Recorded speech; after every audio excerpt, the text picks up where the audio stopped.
नाज़रीन, खैबर पख्तूनख्वा की तारीख के सबसे बड़े मालियाती scandal mega Kohistan corruption case की जिससे मुतल्लिक सनसनीखेज इंकशाफात सामने आ रहे हैं। इस स्कैंडल में जाली सिक्योरिटी रिफंड्स, रिकॉर्ड में रद्दोबदल, मंसूबों की लागत को बढ़ा चढ़ाकर पेश करने और फर्जी कॉन्ट्रैक्टर की सिक्योरिटीज की मंजूरी के जरिए अरबों रुपए की खुटबुत की गई। ज़िले अकाउंट्स ऑफिसर ने जनरल फाइनेंशियल रूल्स और ट्रेजरी रूल्स की खिलाफ वर्जी करते हुए गैर मजाज अदायगियां मंजूर की, जबकि सरकारी एहलकारों और निजी ठेकेदारों की मिली भगत से जाली बिल जमा करवाए गए जिनका कभी वजूद ही नहीं था।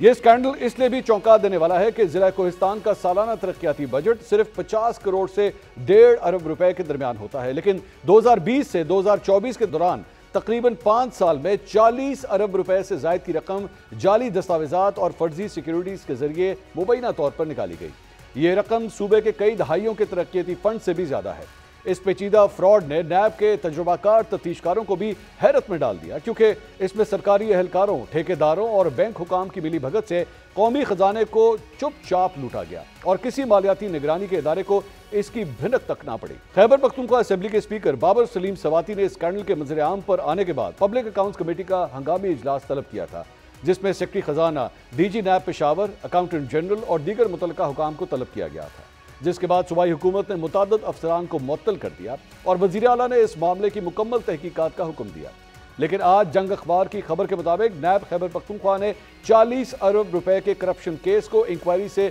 बाज़ाब्ता तफ्तीश में तब्दील करते हुए अब तक 25 अरब रुपए से जायद मालियत के गैर कानूनी असासे बरामद और मुंजमद कर दिए हैं। इन असासों में 77 लग्जरी गाड़ियां शामिल हैं जिनकी मालियत 94 करोड़ रुपए बनती है। इसके अलावा नैब ने 1 अरब रुपए से जायद नकदी, गैर मुल्की करेंसी और 3 किलोग्राम से ज्यादा सोना बरामद किया, जबकि 73 कमर्शियल बैंक अकाउंट्स मुंजमद किए गए जिनमें 5 अरब रुपए से जायद रकम मौजूद है।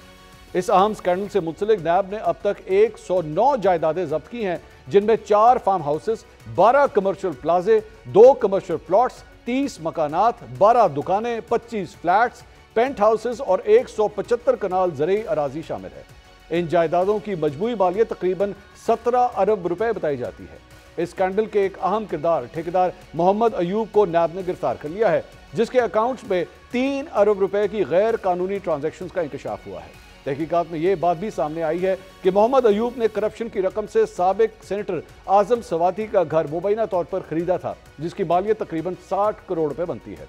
इसी मालियाती स्कैंडल में एक डंपर ड्राइवर मुमताज के अकाउंट से 4.5 अरब रुपए बरामद हुए, जो एक जाली कंस्ट्रक्शन कंपनी के जरिए जमा किए गए थे। जबकि नैब ज़राए के मुताबिक आजम सवाती से मुतल्लिक भी तफ्तीश की जा रही है और उन्हें गैर तसल्ली बख्श जवाबात की वजह से मुतअद्दिद बार तलब किया जा चुका है। नैब की जानिब से इस अहम केस में अब तक 30 अफराद को नोटिस जारी किए गए हैं, जिनमें सरकारी बैंकों के 14 अफसरान, communication and works department, accountant general office और डीजी ऑडिट के एहलकार भी शामिल हैं। नैब ज़राए के मुताबिक अगले 24 से 48 घंटों में कई अहम और बासर शख्सियात की गिरफ्तारियां मुतवक्के हैं। नैब ने गिरफ्तारी के वारंट और कानूनी कार्रवाई के लिए तैयारी मुकम्मल कर ली है। नाज़रीन, ये स्कैंडल न सिर्फ मालियाती बदअनवानी की एक संगीन मिसाल है, बल्कि इस बात की अक्कासी भी करता है कि किस तरह मुनज़्ज़म गठजोड़ से कौमी खजाने को नुकसान पहुंचाया जा सकता है। नैब की हालिया कार्रवाइयां और असासों की बरामदगी इस बात की निशानदही करती है कि एहतसाब का अमल शुरू हो चुका है, लेकिन सवाल यह है कि क्या इस केस के तमाम किरदारों को इंसाफ के कटहरे में लाया जा सकेगा या फिर नैब कानून के मुताबिक मुल्ज़िमान से प्ली बार्गेन करके उन्हें खुला छोड़ देगा।